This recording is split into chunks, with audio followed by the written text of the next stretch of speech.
할렐루야! 하나님의 은혜와 평강이 오늘 예배 드리시는 모든 성도님들과 함께 하시기를 주의 이름으로 축원드립니다. 오늘은 역대하 34장 29절로 33절 말씀을 중심으로 오직 성경으로 하는 말씀으로 좀 함께 은혜를 나누도록 하겠습니다. 이번 주는 어린이들이 좋아하는 할로윈 데이가 있죠. 작년에는 이태원 참사로 인해서 우리나라 전반에 걸쳐서 이 사건이 큰 파장을 일으켰는데요. 이 할로윈의 유래는 원래 고대 아일랜드에 살고 있던 켈트족들이 자신의 달력으로 1년의 마지막 날인 10월 31일에 죽은 사람의 영혼이 산 사람 안에 들어와 몸을 지배한다고 그들이 믿었어요. 그래서 사람들은 귀신을 달래기 위해서 부족마다 처녀를 번제로 태워드리기도 했고요. 또 귀신들을 속이기 위해서 집안을 마치 사람이 안 사는 집처럼 꾸미기도 하고 또 동물의 가죽을 뒤집어 쓰기도 하면서 귀신을 쫓아냈었습니다.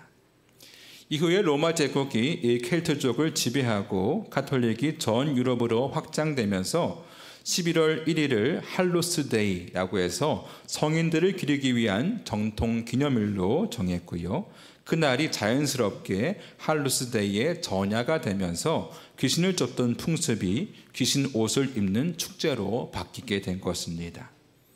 이것은 마치 어린아이들을 위한 귀여운 축제처럼 보이지만 실제로는 사탄을 숭배하던 풍습이 망자를 숭배하는 날이라는 그럴싸한 이름으로 바뀌어서 로마 가톨릭 교회 안에서 지켜지다가 오늘날 대중문화로 자리 잡게 된 것입니다.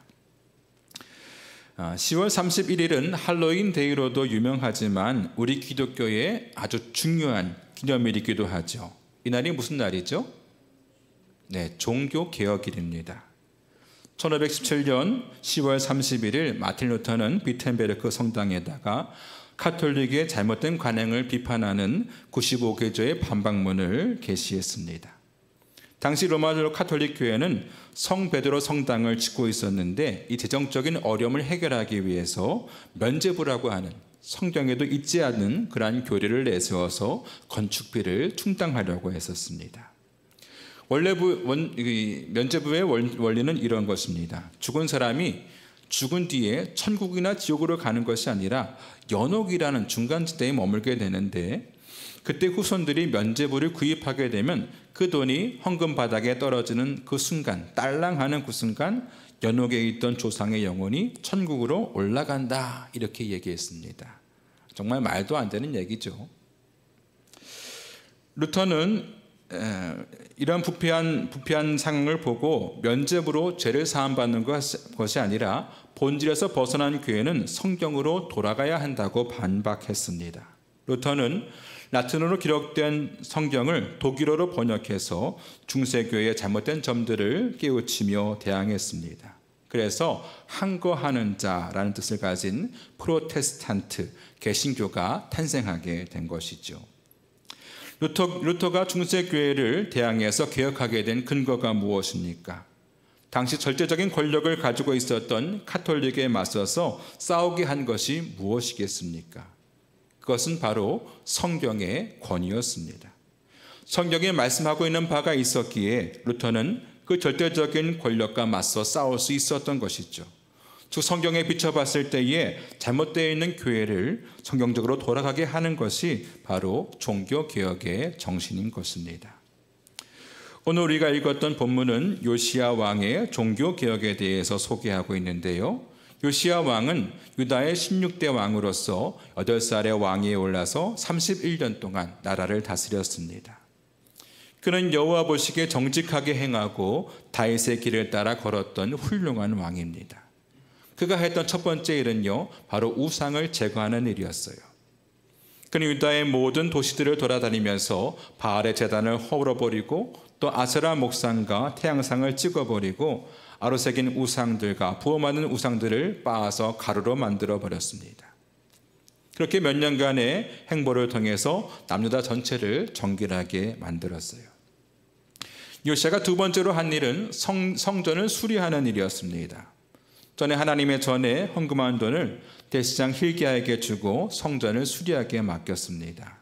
근데 hilki야가 헌금하면서 돈을 꺼내다가 거기서 모세가 남긴 율법책을 발견하게 돼요. 누군가가 그 헌금함에다가 성경책을 넣었던 것이죠.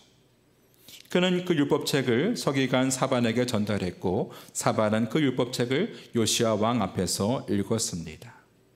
말씀을 듣던 요시야는 자기 옷을 찢었습니다. 옷을 찢는다는 것은 회개를 상징적으로 표현하는 것이죠. 그는 신하들에게 말하기를 너희는 가서 나와 및 이스라엘과 유다의 남은 자들을 위하여 이 발견된 책의 말씀에 대하여 여호와께 물으라. 우리 조상들이 여호와의 말씀을 지키지 아니하고 이 책에 기록된 모든 것을 준행하지 아니하였으므로 여호와께서 우리에게 쏟으신 진노가 크도다 했습니다. 요시야 왕은 역대의 왕들이 제거하지 못한 모든 상단들을 제거하고 우상들을 찍어버리고 중단되었던 유월절 절기를 회복하며 오직 여호와 하나님만 섬기게 명령했습니다. 이러한 요시야의 개혁을 성경은 높이 평가했어요. 요시야 같이 마음을 다하여 뜻을 다하며 힘을 다하여 모세의 율법을 따라 여호와께로 돌이킨 왕은 요시야 전에도 없었고 후에도 그와 같은 자가 없었더라. 하나님께서 칭찬하셨습니다. 하나님은 어제나 오늘이나 바른 신앙으로 돌이키려는 그러한 마음을 기뻐하십니다. 요시야의 종교개혁을 가능하게 했던 그 근거는 무엇입니까? 성경에 있었던 것이죠. 그럼 오직 성경으로라는 말은 무엇을 의미할까요? 첫 번째로 말씀에서 시작한다는 뜻입니다. 따라해 볼까요? 말씀에서 시작한다.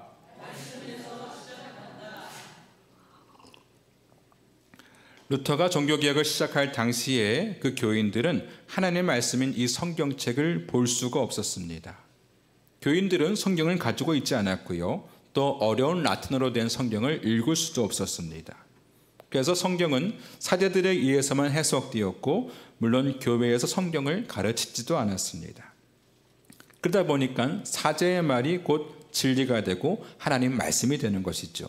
이러한 상황 속에서 면죄부가 팔리게 된 것입니다. 우리는 보통 중세시대에 면죄부를 팔았다고 하면 아니 면죄부로 죄가 사함받는 것이 말이 되나?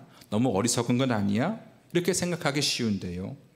당시의 교인들은 성경을 가지고 있지 않았고 또 성경을 읽어보지도 못했기 때문에 사제들의 말을 믿을 수밖에 없었던 것이죠. 그게 믿음이 좋은 것이고 올바른 신앙이었습니다. 이러한 문제를 해결하기 위해서 루터는 라틴어로 된 성경을 독일어로 번역해서 교인들로 하여금 성경을 읽을 수 있게 하였습니다. 그리고 교인들에게 열심히 성경을 가르쳤어요.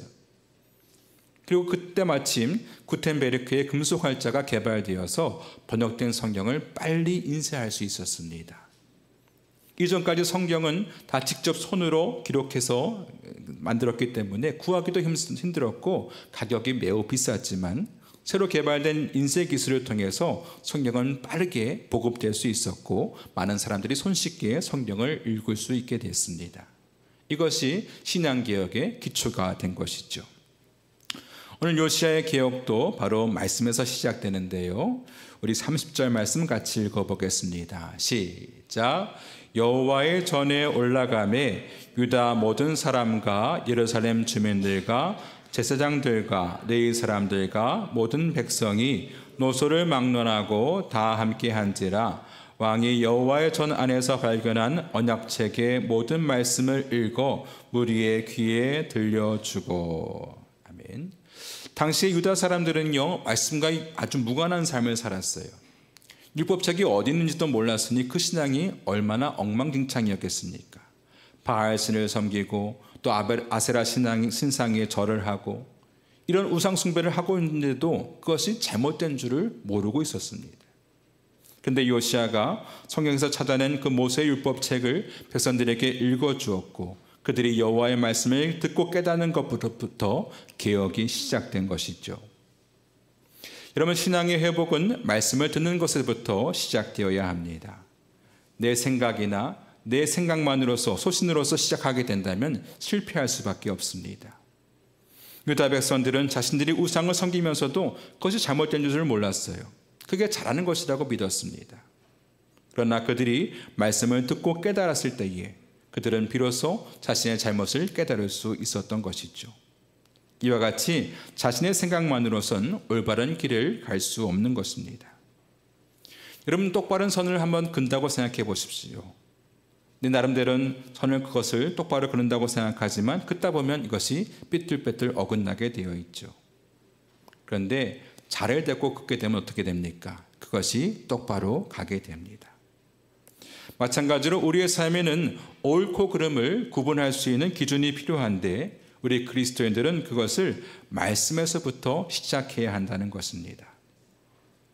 이스라엘을 애굽에서 이끌어냈던 모세는 가나안 입성을 앞두고 있던 백성들에게 이렇게 이야기했습니다. 오늘 내가 내게 명하는 이 말씀을 너는 마음에 새기고 내 자녀에게 부지런히 가르치며 집에 앉았을 때에든지 길을 갈 때에든지 누워있을 때에든지 일어날 때에든지 이 말씀을 강론할 것이며 너는 또 그것을 내 손목에 메어 기호를 삼으며 내 비간에 붙여 표로 삼고 또 내 집 문설주와 바깥문에 기록할지니라 했습니다. 너희들이 가나안 땅에 들어가서 그들을 정복하며 하나님 백성답게 살 수 있는 비결은 오직 여호와의 말씀을 붙잡고 사는 방법밖에 없다. 그러니 그 말씀을 너희 마음판에 새기고 너희 자녀들에게 부지런히 이 말씀을 가르치라고 이렇게 당부하고 있습니다.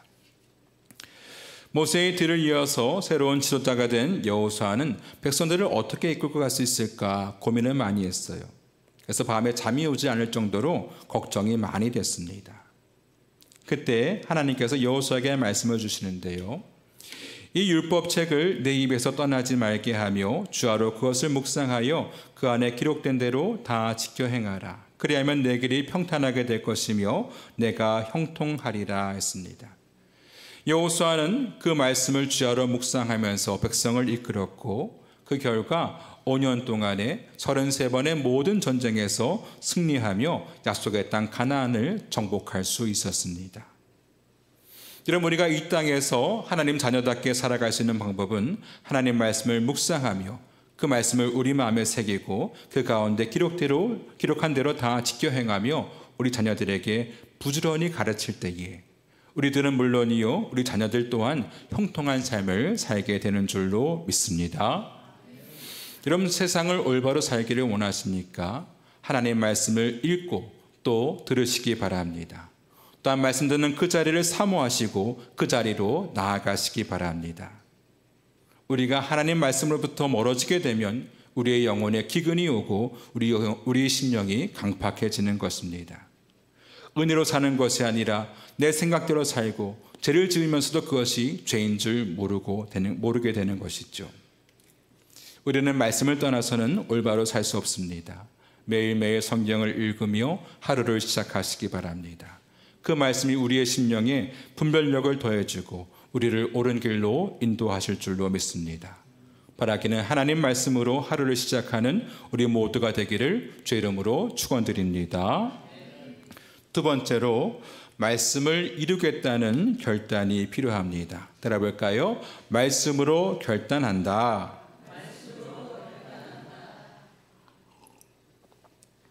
루터는 사제가 되었지만 구원에 대한 확신이 없었어요. 죄사함에 대한 확신이 없었습니다. 그래서 로마 라테란 성당의 빌라도 계단을 무릎으로 기어오르며 고행을 합니다. 내가 이런 고행을 하면은 내 죄사함을 받게 될 거야. 구원을 받게 될 거야. 이런 마음으로 무릎에 피가 나도록 계단을 올랐던 것이죠. 하지만 죄사함의 확신보다는 오히려 죄책감과 절망감에 휩싸였습니다. 이런 고행으로는 죄사함을 받을 수가 없구나. 그때 그에게 로마서 1장 17절의 말씀이 떠올랐습니다. 복음에는 하나님의 의가 나타나서 믿음으로 믿음에 이르게 하나니 기록된 바 오직 의인은 믿음으로 말미암아 살리라 함과 같으니라. 실망을 안고 돌아온 루터는 복음에는 하나님의 의가 나타난다 하는 구절을 이해할 수가 없었습니다. 그는 하나님의 의라는 것은 죄인을 심판하는 무서운 공이라고 생각했기 때문입니다. 이렇게 무서운 의로 어떻게 사람이 구원을 얻을 수 있을까 하는 의문에 쌓이게 됐습니다. 그는 비텐베르크 수도원의 탑에 올라가서 그 성경 말씀을 묵상하기 시작했고 오랜 시간 이후에 그것을 깨닫게 되었습니다. 이것을 루터의 탑의 경험이라고 불러요. 요트하는 말씀을 묵상하는 가운데 하나님의 의는 죄인을 심판하시는 그런 공의만 있는 것이 아니라 예수 그리스도를 믿음으로 말미암는 의가 있다는 사실을 깨닫게 됩니다. 로마 3장 말씀에 곧 예수 그리스도를 믿음으로 말미암아 모든 믿는 자에게 미치는 하나님의 의니 차별이 없느니라. 믿음으로 말미암는 의, 이것은 유대인이나 헬라인이나 아무런 차별이 없구나, 이것을 깨닫게 된 거예요. 즉 우리의 어떤 수행이나 공로를 통해서 죄상을 받는 것이 아니라 빌라도의 고난을 피나도록 무릎으로 기어오른다고 해서 죄상을 받는 것이 아니라 예수 그리스도 안에 있는 하나님의 은혜로 말미암아 값없이 의롭다 하심을 받게 된다는 그 사실을 깨닫게 된 것이죠. 로마서 3장 말씀에 모든 사람이 죄를 범하였음에 하나님의 영광에 이르지 못하더니 그리스도 예수 안에 있는 속량으로 말미암아 하나님의 은혜로 값없이 의롭다 하심을 얻은 자 되었느니라 했습니다. 하나님의 은혜로 내가 구원을 받게 되었구나, 의롭다 하심을 얻게 되었구나. 그의 깨달음과 결단은 중세 종교개혁의 큰 원동력이 되었습니다. 다시 오늘 본문으로 돌아가서 제사장 헬기야는 성전 복구 작업 중에 발견한 그 율법책을 서기관 사반에게 주었고 사반은 그것을 요시야 왕 앞에서 읽었습니다. 요시야 왕이 그 말씀을 듣고 나서 어떻게 했어요? 자기 옷을 찢었습니다. 자기 옷을 찢었다는 것은요, 하나님 말씀을 듣고 깊이 내가 깨달았다 하는 것을 의미하는 것입니다. 그리고 나서 요시야가 어떻게 하느냐, 우리 31절 말씀 같이 읽어보겠습니다. 시작. 왕이 자기 처소에 서서 여호와 앞에서 언약을 세우되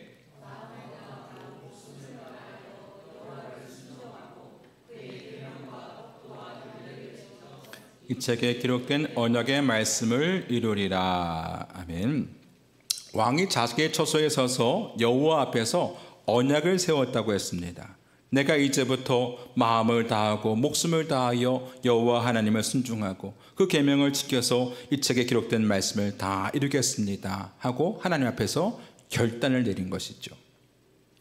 여기 세우다라는 말은 원어로 카라트라고 해서 자르다 이런 뜻을 갖고 있어요.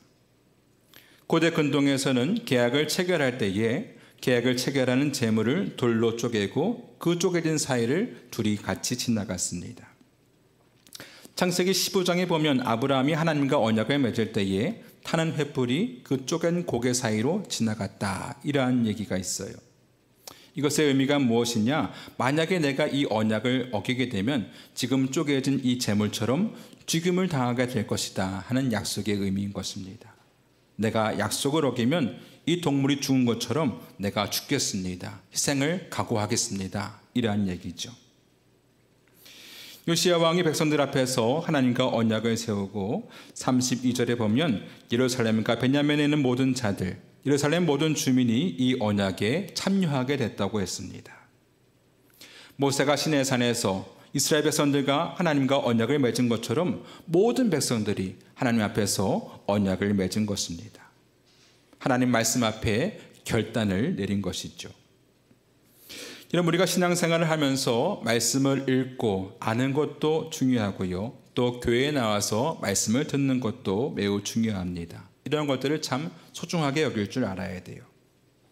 더욱 중요한 것은 말씀을 듣고 깨달았다면 그 말씀 앞에 결단하는 것이 중요합니다. 마틴 루터가 의롭다 하심은 내 공로로 받는 것이 아니라 하나님의 은혜로 받게 된 거야 하고 깨닫고 결단했던 것처럼, 또 요시야가 백성들과 하나님 앞에서 내가 마음을 다하고 목숨을 다하고 뜻을 다하여서 여호와께 순종하겠습니다 하고 결단했던 것처럼 하나님 앞에 우리 자신을 결단해야 하는 것입니다. 말씀을 듣고 나서 그저 오늘 말씀의 은혜 많이 받았습니다 하고 끝나는 것이 아니라 내가 앞으로 그 말씀을 나의 삶의 가치관으로 삼고 살겠습니다 하는 마음의 결단이 필요한 것이죠. 아까 언약을 세운다 했을 때에 그 말의 뜻이 무엇이라고 했습니까? 카라트라고 해서 자르다 이런 뜻이 있다고 했죠. 마음의 결단을 내린다는 것은, 또 언약을 세운다는 것은 무엇인가를 잘라내는 것이 필요합니다. 내가 이전에 해왔던 것, 또 알고 모르게 지었던 죄의 습관을 그것이 어떤 것인지 깨닫게 됐다면 그것을 과감하게 단호하게 잘라버리는 것이 그런 마음의 결단이 있어야 하는 것입니다. 내가 이제부터는 주의 성소를 온전히 하겠습니다. 제가 하나님께 온전한 11조를 드리겠습니다. 매일매일 성경을 읽고 묵상하겠습니다. 과거로부터 이어왔던 불신앙의 요소들을 다 잘라버리고 단호한 결단을 내리게 될 때에 우리의 심령에 다시금 회복이 일어나게 되고 진정한 개혁이 시작될 줄로 믿습니다. 바라기는 말씀에 대한 결단을 통해서 하나님을 기쁘시게 하는 우리 모두가 되기를 주의 이름으로 축원드립니다. 세 번째로 말씀을 따라야 합니다. 따라해 볼까요? 말씀을 따라야 한다.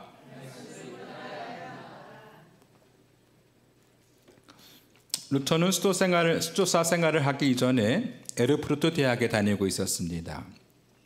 그는 어느 날 대학 도서관에 갔다가 라틴어 성경을 처음 발견하게 됐어요. 교회에서 복음서와 서신서를 듣기는 했지만 실제로 성경을 본 것은 그때가 처음이었습니다. 루터는 놀라움과 감격함으로 책장을 넘기기 시작했습니다. 성경을 읽으면서 가슴이 두근거리는 설렘을 진정시킬 수가 없었어요. 그때 그는 하나님께 기도했습니다. 하나님, 이 성경을 내게 주옵소서. 성경을 읽은 후에 루터는 죄에서 해방을 얻고 하나님과 화목하고자 하는 그런 열정으로 수도원에 들어가서 수도승이 되었습니다. 루터는 잠자는 시간과 식사하는 시간까지도 아껴가며 열심히 성경을 연구했고 비텐베르크 대학의 교수로 부름을 받게 되었습니다. 그러다가 1517년 루터가 95개조의 반박문을 게시하였고 그 이후로부터 그는 많은 어려움을 당하게 됩니다. 1521년 보름수 국회에서 소환을 당했어요. 국왕인 찰스 5세는 루터에게 최후 통첩을 했습니다. 모든 것이 사실이 아니라고 말해주면 살려주겠다. 지금이라도 네가 마음을 고쳐먹으면 살려주겠다 하고 회유를 시작합니다. 하지만 루터는 단호하게 말합니다. 내 잘못이 성경에서 증명되지 않는 한 내 주장을 절대로 바꿀 수 없습니다. 나의 양심은 성경에 붙잡혀 있습니다. 양심을 배반할 수 없습니다. 주여 내가 여기 있나이다. 나를 도우소서. 루터는 끝까지 뜻을 굽히지 않았고 결국 종교개혁을 완수할 수 있었습니다. 그가 종교개혁에 성공할 수 있었던 이유는 단 하나, 말씀을 붙잡고 따르는 삶을 살았기 때문인 것입니다. 우리 오늘 말씀 32절 같이 읽어보겠습니다. 시작. 예루살렘과 베냐민에 있는 자들이 다 여기에 참여하게 하매 예루살렘 주민이 하나님 곧 그의 조상들의 하나님의 언약을 따르니라. 아멘. 자, 요시야 왕은 백성들로 하여금 그 언약에 동참하게 했습니다. 그리고 그들은 하나님의 언약, 하나님의 말씀을 따르게 되었죠. 여기에 따르다라는 말은 원어로 아사라고 해서 행하다, 만들다 이런 뜻을 갖고 있어요. 백성들이 여호와의 말씀을 행동으로 옮기게 되었다 하는 것입니다. 요시야 왕은 자신 혼자만 하나님 앞에 올바로 서는 것으로 그치지 않고 백성들로 하여금 하나님의 말씀을 다 따르게 했습니다. 그리고 우리 오늘 33절 말씀 같이 읽어볼까요? 시작. 이와 같이 요시야가 이스라엘 자손에게 속한 모든 땅에서 가증한 것들을 다 제거하여 버리고 이스라엘의 모든 사람으로 그들의 하나님 여호와를 섬기게 하였으므로 요시야가 사는 날에 백성이 그들의 조상들의 하나님 여호와께 복종하고 떠나지 아니하였더라. 아멘. 요시야의 이러한 신앙개혁 운동을 통해서 백성들은 모든 가증한 것들을 다 제거해 버렸고 하나님을 온전히 섬겼으며 요시야가 사는 날 동안에 백성들이 여호와의 말씀을 복종하며 떠나지 않았다고 성경은 말씀하고 있습니다. 이후에 요시야는 그동안 드리지 않았던 유월절 절기를 다시 회복시키는데요. 사무엘 선지자 이후에 요시야처럼 온전한 유월절을 지킨 사람이 한 사람도 없었다고 성경은 기록하고 있습니다. 사무엘 이후에 500년 가까운 시간이 지났지만 단 한 사람도 유월절다운 유월절을 지키지 못했다는 것이죠. 히스기야 왕이 한번 지키긴 했지만 그것은 한 달 후에 정확한 날짜에 지키지 못했었죠. 근데 요시야 시대의 처음이자 마지막으로 온전한 유월절을 지켰던 것입니다. 하나님께서 그 모습을 보시면서 얼마나 기뻐하셨겠습니까? 이처럼 말씀을 듣고 행하는 것이 얼마나 중요한지 모릅니다. 우리도 말씀을 읽고 듣고 읽을 뿐만 아니라 그 말씀을 따라 살아가는 그러한 삶을 살아가야 될 줄로 믿습니다. 우리 한국교회는 교회 역사상 미래를 찾아볼 수 없을 정도로 큰 부흥을 이뤘는데요. 세계의 모든 교회들이 한국교회를 부러워했습니다. 부흥하고 성장하는 가운데 많은 신앙의 간증들이 쏟아져 나왔습니다. 예수 믿는 한 개인의 성공 이야기가 마치 성경을 대신하는 이야기처럼 여겨졌습니다. 개인의 신앙적인 간증이 마치 성경의 기적처럼 여겨졌어요. 하지만 그 간증의 주인공들이 하나둘씩 넘어지는 모습을 보면서 안타까운 마음을 갖지 않을 수가 없습니다. 아무리 훌륭한 사람의 이야기를 할지라도 그것은 결국 사람의 말과 경험에 불과합니다. 우리는 개인의 경험을 뛰어넘는 성경의 이야기로 돌아가야 합니다. 상황에 따라서 바뀌고 변하는 그런 사람의 이야기가 아니라 영원 없이 변함없는 하나님 말씀, 진리를 기준으로 삼아야 하는 것입니다.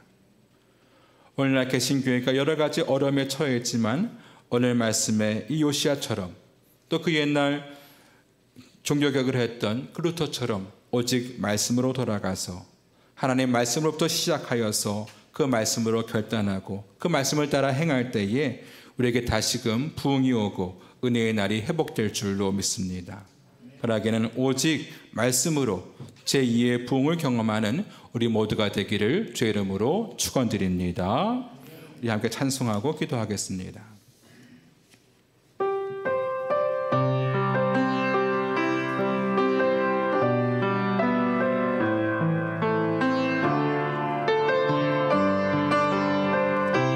우리에겐 소원이 하나 있네.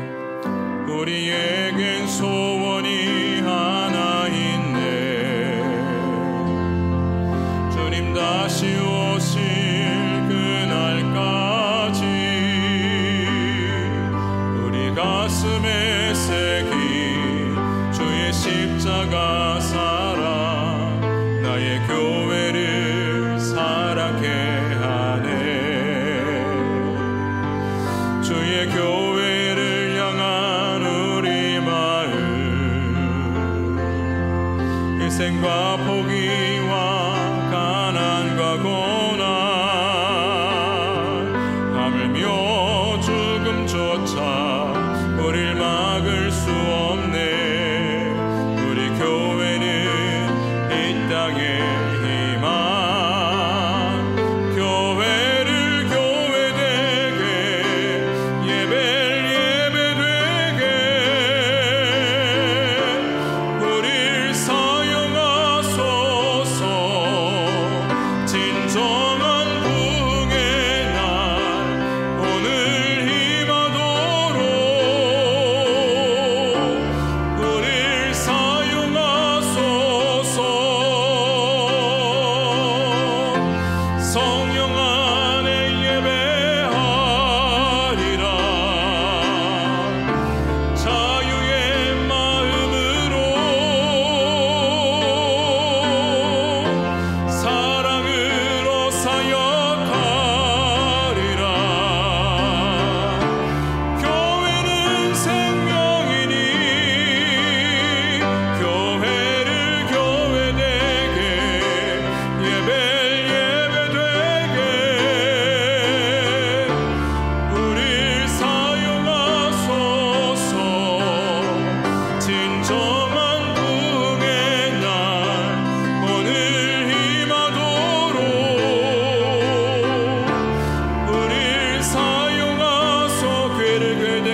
오늘날 많은 교회들이 교회의 부흥을 위해서 많이 고민하고 또 염려하고 있습니다.